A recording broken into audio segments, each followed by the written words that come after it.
All right, as of this morning, we are level and square. For those of you who are not sure exactly how to make something square, of course it has to be the same from side to side. What you do is really simple. Common knowledge, actually. You go from here all the way to there, and it has to be the exact same placement. So like I placed mine at the very tip to the tip, and then you go from there to there. If, let's say, this direction is longer, you have to imagine in your mind that means it's squeezed together this way. So you have to shift like that. It's something you just have to think about. And if it's, obviously, if it's that way, you squeeze it this way. So I'm square. I'm right where I need to be. The other thing I wanted to make sure I got right is I was thinking about whether I wanted to do 144 from outside to outside, or if I wanted to do 144 inches from inside to inside. And I chose inside to inside for a couple of reasons. One, if I were to go 144 from inside to inside, these are inch and a half inch wide. I would have had to cut these 12-inch joists that I'm putting in are 12-foot joists, are 12 foot and 1 inch. So they're 145 inches. I would have had to cut them 3 inches to fit. I didn't feel like that was a good idea. I wanted to make sure that I had 4x8 available to me. And the other reason was I wanted a little wiggle room. So, you know, if it's off just 1/4 of an inch or whatever. Also, you know, when we put the logs on there, not necessarily logs, they're like landscaping timbers. So when we put the landscaping timbers on, it gives us just a little room to work with on the outside. The disadvantage was I realized that once the 4x8 subflooring is here, that's going to leave a gap here. So what I'll do is I'll just put some insulation foam or something in there and keep that from getting inside. You might hear the generator in the background. I'm charging up all those damn batteries that got drained yesterday. Okay, so the next thing is I'm going to be putting the lags in. So I'm gonna drill the holes, put in the lags, get it really secure, make sure that the posts are level up and down vertically, and then I got to start filling it in. And I came up with a plan.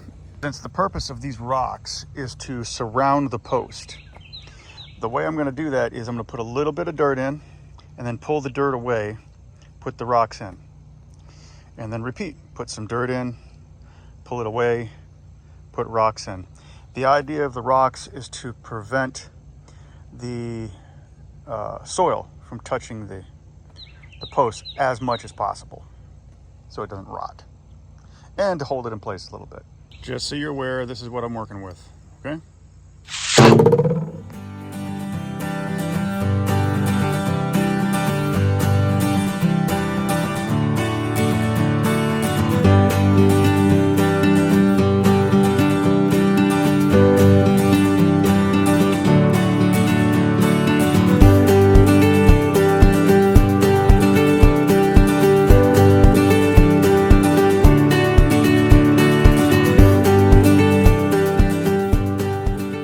Okay, I thought maybe I'd walk you through what I'm doing.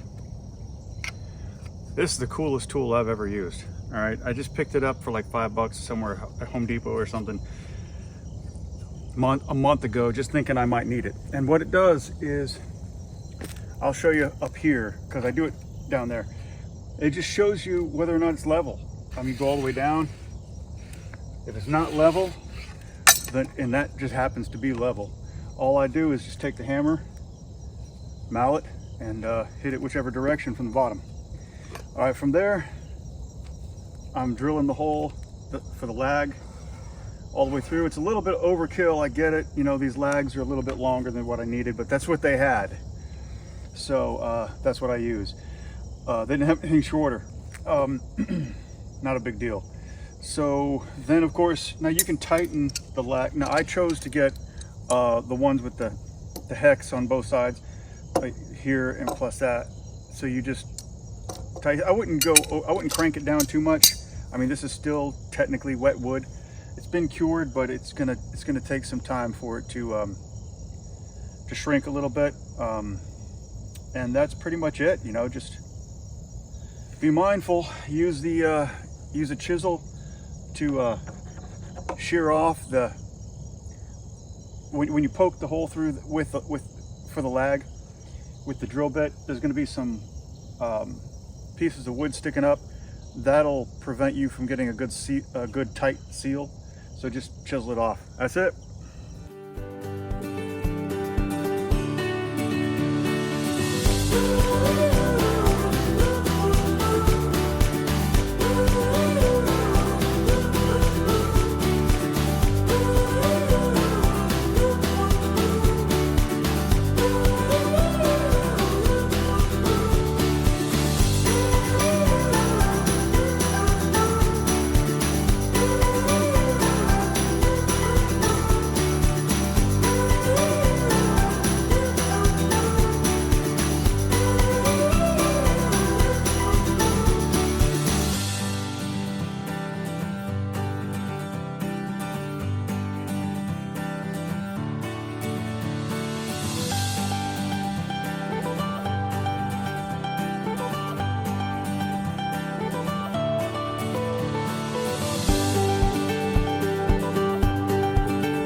Next job is the joists. Spacing these out 1.5 feet a piece, maybe a hair more, we'll see. But the purpose of the 1.5 feet is because insulation, which is going to go underneath, insulation is usually 1.5 feet wide, but that's also industry standard. 1.5 feet for this size. I could get away with 2 feet with this size, and still be good with code if I wanted to be. But yeah, I'm gonna do 1.5 feet, and then I gotta measure it all out and then cut the joists, and then we'll use joist hangers.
Well, I got to get to work, and I only have an hour before I got to leave. So, much as I hate to do it, I have to abandon the project until tomorrow morning, and I'll pick it up then. I was really hoping to finish the joists before I had to leave today, but I only got 2 in. So, and I still got to do the support beam across. So, all right, tomorrow it is.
Okay, the joists are complete. Next, I will create a stabilization board, and it staggers in between each joist after a short break.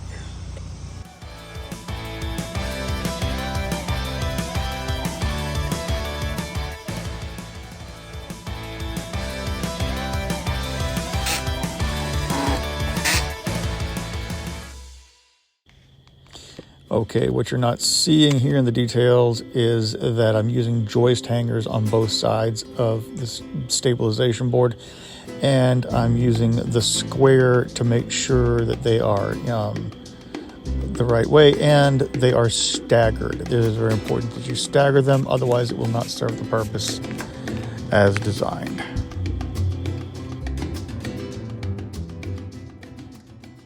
Okay, next step is burial.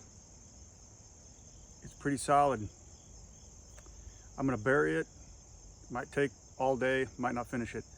But after that, I need to determine if it's solid enough to go without any supporting beams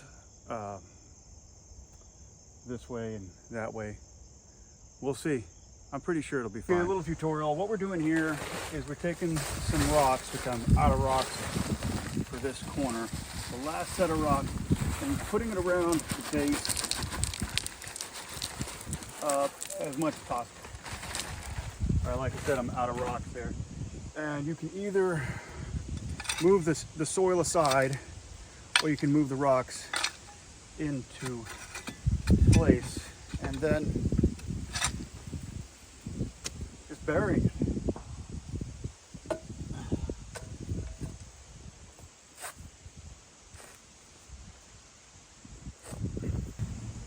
You're gonna take the 8-pound sledgehammer and tamp it down around the edge as much as possible.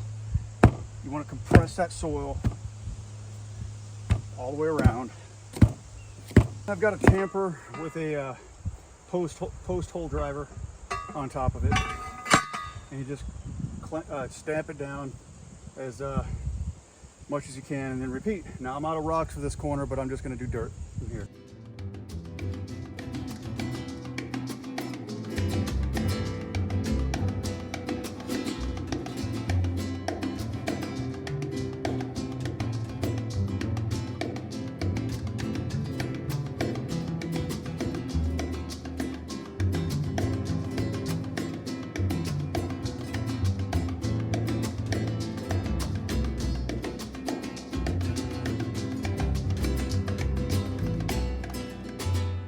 Takes about a half hour per post, so I'm not going to get to finish these today probably, but no, most definitely. But one thing I wanted to note, you want to make sure that there's a bit of a rise going up to the post so the water runs off. And then if I probably need to put a little more rock around it, but just make sure it's higher than the rest of the ground.